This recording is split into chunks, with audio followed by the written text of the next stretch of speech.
Good morning everybody.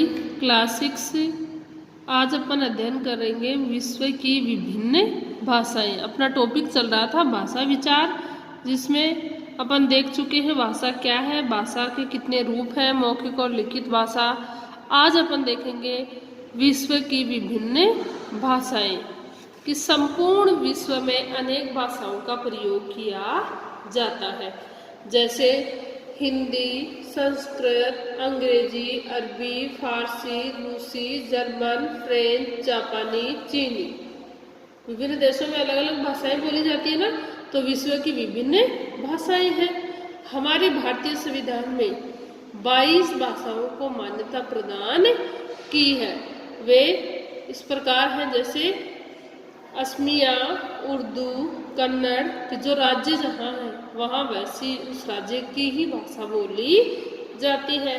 Kashmiri, Odia, Konkani, Tamil, Telugu, Malayalam, Gujarati, Punjabi, Nepali, बंगला, संस्कृत, सिंधी, मणिपुरी, मराठी, डोगरी, संथाली, मैथिली, बोडो और हिंदी। ये हैं 22 भाषाएं जिन्हें भारतीय संविधान में मान्यता प्रदान की गई है। इसी कारण भारत बहुभाषी देश कहलाता है। इस प्रकार अनेक भाषाओं के प्रयोग के कारण भारत क्या कहलाता है? बहुभाषी देश कहलाता है, क्योंकि यहाँ पर बहुत सी भाषाओं का प्रयोग होता है। अब देखेंगे मातृभाषा। मातृभाषा किसे कहते हैं? मातृभाषा क्या होती है?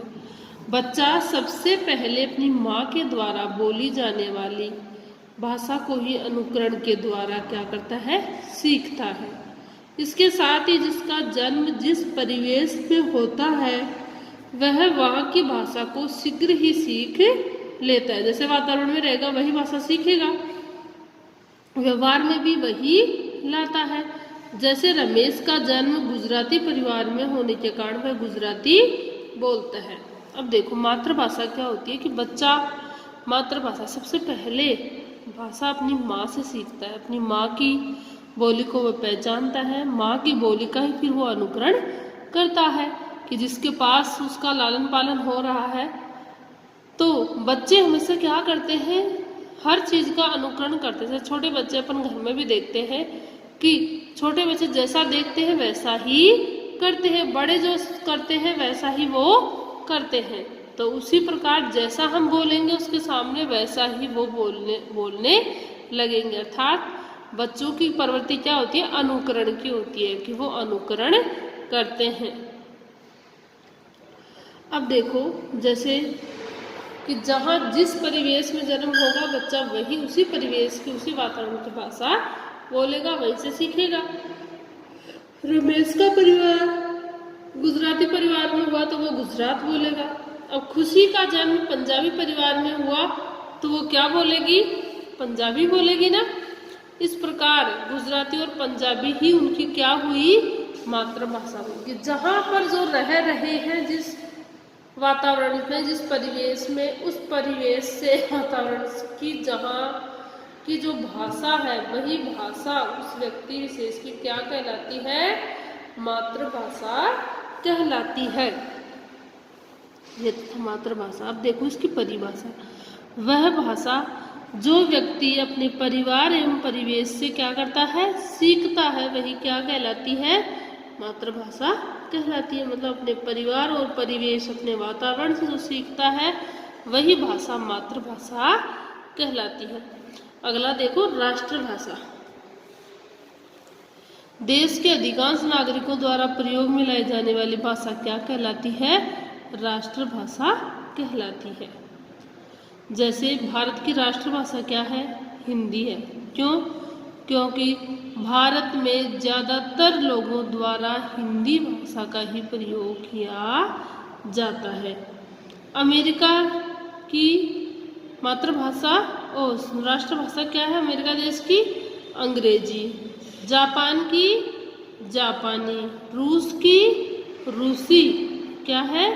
राष्ट्रभाषा है जो देश जहाँ जिस परिवेश से जिस देश विशेष के अधिकांश लोगों द्वारा जो भाषा बोली जाती है वही क्या कहलाती है, राष्ट्रभाषा कहलाती है। अब बच्चों अपन ने देखा कि भाषा के विभिन्न रूप हैं। भाषा विभिन्न विश्व में विभिन्न भाषाएं के अलग अलग जगहों पर अलग अलग भाषाएं बोली जाती है। फिर हमने देखा कि मातृभाषा क्या होती है, इसकी परिभाषा क्या होती है, हम कैसे पहचान करें कि जो व्यक्ति जिस परिवेश में रह रहा है, जिस वातावरण में रह रहा है, वही उसकी मातृभाषा होती है। और राष्ट्रभाषा जो देश के अधिकांश लोग जिस भाषा का प्रयोग करते हैं, नागरिकों द्वारा जो प्रयोग में लाई जाती है, बोलने में ही नहीं बल्कि सरकारी कामकाज है, जो भी मेरे कार्य हैं उसमें भी जिस भाषा का प्रयोग किया जाता है वही भाषा की ज़्यादा अधिकतर लोगों द्वारा प्रयोग किया जाता है, वही भाषा उस देश की राष्ट्रभाषा कहलाती है कि हर व्यक्ति उस भाषा को समझ सके। आज की क्लास छात्रों अपन यही समाप्त करते हैं। धन्यवाद।